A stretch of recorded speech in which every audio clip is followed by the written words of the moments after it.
ඔයා කවදාවත් හිතලා තියෙනවද රුපියලේ වටිනාකම එකපාරටම වැටුනොත් අපේ ජීවිතවලට මොකද වෙන්නේ කියලා? 2022 දී ලංකාවට මේක ඇත්තටම වුණා. ඩොලරයට සාපේක්ෂව රුපියල දැඩි ලෙස අප්‍රමාණය වුණා. ඒත් ඒකෙන් ඇත්තටම රටේ ආර්ථිකයට මොකද වුනේ? අද අපි බලමු මුදල් අප්‍රමාණය වුණාම රටක් ඇතුලේ කොහොම වෙනස් වෙනවද කියලා. අංක 1. මුදල් අප්‍රමාණය කියන්නේ මොකක්ද? සරලවම කියනවා නම් අපේ රුපියලේ වටිනාකම විදේශ මුදල් වලට සාපේක්ෂව අඩු වෙන එක. උදාහරණයක් විදිහට කලින් ඩොලර් එකක් ගන්න රුපියල් 200ක් තිබ්බ කියලා හිතන්න. පස්සේ ඒක 360ක් වෙනවා. එතකොට අපේ මුදල දුර්වල වෙලා කියන එකයි. අංක 2. බඩු මිල අහසට යනවා. ලංකාව ගොඩක් දේවල් පිටරටින් ගෙන්වන රටක්. ඉන්ධන, ඖෂධ, ගෑස්, වාහන අමතර කොටස්, කිරිපිටි, ආහාර ද්‍රව්‍ය රුපියලේ වටිනාකම අඩු වුණාම මේ හැමදේම ගෙන්නන්න වැඩිපුර මුදල් ඕන වෙනවා. ඒ නිසා වෙළඳසැල් වල බඩු මිල ඉහළ යනවා. අන්තිමට සාමාන්‍ය මිනිසුන්ගේ ජීවිතය අමාරු වෙනවා. අංක 3. වැටුප එකමයි.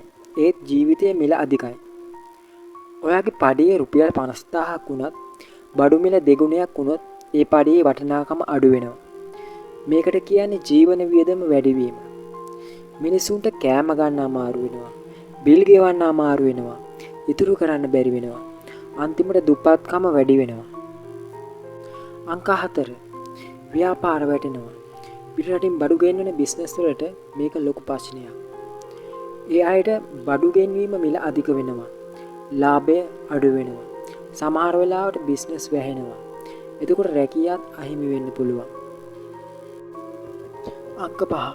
ණය බර වැඩි වෙනවා. ලංකාවට තියෙන ගොඩක් ණය තියෙන්නේ ඩොලර් වලින්.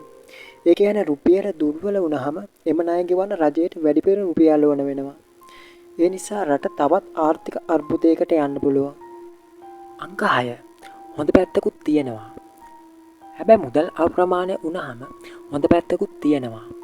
විදේශිකයන්ට ලංකාව ලාභ රටක් වෙනවා. ඒ නිසා සංචාරකයෝ වැඩි වෙන්න පුළුවන්. අපේ එක්ස්පෝර්ට් පිටරට ලාභ වෙනවා. ඒත් රටේ ආර්ථිකය ශක්තිමත් නැත්නම් මේ වාසිය හරියට භාවිතා කරන්න අමාරුයි. එහෙනම් මුදල් අප්‍රමාණය කියන්නේ රුපියල අඩු වෙන එක විතරක් නෙවෙයි. ඒක මිනිසුන්ගේ ජීවිත බඩු මිල රැකියා අපේ අනාගතය පවා වෙනස් කරන දෙයක්. ඔයා හිතන්නේ ලංකාව මේ තත්ත්වෙන් ගොඩ එන්න පුළුවන් වේවිද? කමෙන්ට් එකක් දාන්න. තව මේ වගේ වීඩියෝස් බලන්න අපිව සබ්ස්ක්‍රයිබ් කරන්න.